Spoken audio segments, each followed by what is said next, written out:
Hey everybody, I've been in Beijing for about 3 weeks now, and I want to share with you my first impressions of living in China.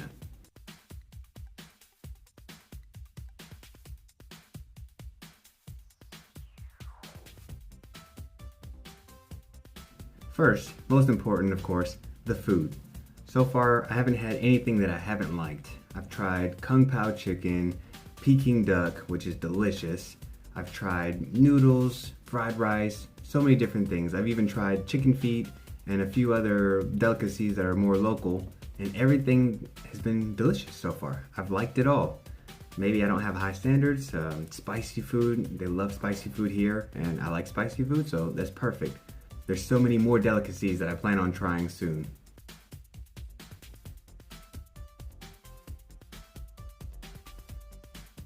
The people. So far, the Chinese people have been super friendly. They do stare a little bit, I guess they see me and I'm obviously a foreigner, so it's just kind of like, oh, what are you doing here? But they've been very nice. My Chinese is very limited, so when I do see them, they try to help. The Chinese people that I've been meeting, they're all very inquisitive. They have questions. Oh, where are you from? Why are you here? The typical stuff when you're traveling, but they're very friendly about it. And of course, when I'm trying to practice my Chinese, they'll say something in Chinese really, really fast. And I'll say, I'm sorry, I didn't understand. Can you speak slower? And then they go, same speed as before. So they just haven't mastered the concept of slowing down. And that's all right. Soon I will be able to speak just like them.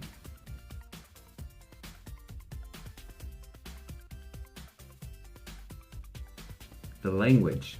So obviously this is a big one here. They don't use the Latin alphabet. They have their own characters. It's a pictograph language.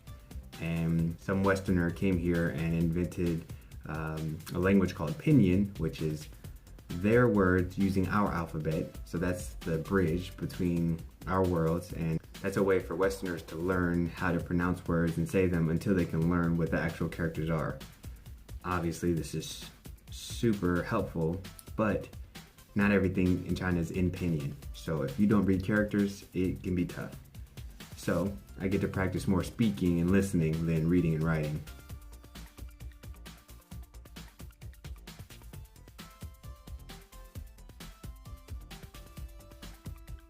So the idea of me moving here was to learn the language, to immerse myself in the culture, to meet the people, to enjoy and travel around Asia.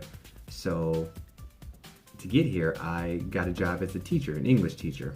And I've just started that, or I've been doing that since I landed, training, practicing teaching. And so far it's been a lot of fun. I really enjoy it. So I think this will be a good fit for me for a while. Initially the training was kind of hard because you land, you get off the airplane, and then boom, you start training, you start getting, your orientation, you got to get a bank account, you got to look for an apartment. And a lot of this stuff is really difficult if you don't speak Chinese. So thankfully I have really good Chinese colleagues who have been helping me, and I've been able to get everything resolved, any issues that I've had.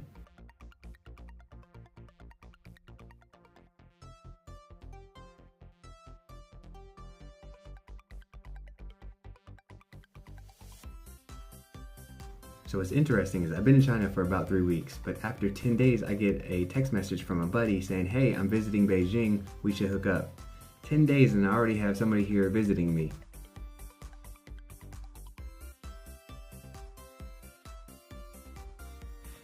And that's funny to me because I lived in Europe for 10 years and one person came to visit me, which is not a problem, but let's see if more people will come out here to China and visit me. So that's just my quick first impression of China.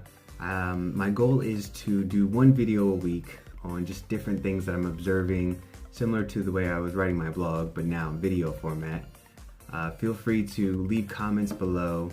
Ask me questions. What do you want to know about China? If you also live in China, feel free to put advice and recommendations in the comments for me and for others. And remember to like, share, and subscribe. Thank you for traveling with the TMax. I'll see you next time.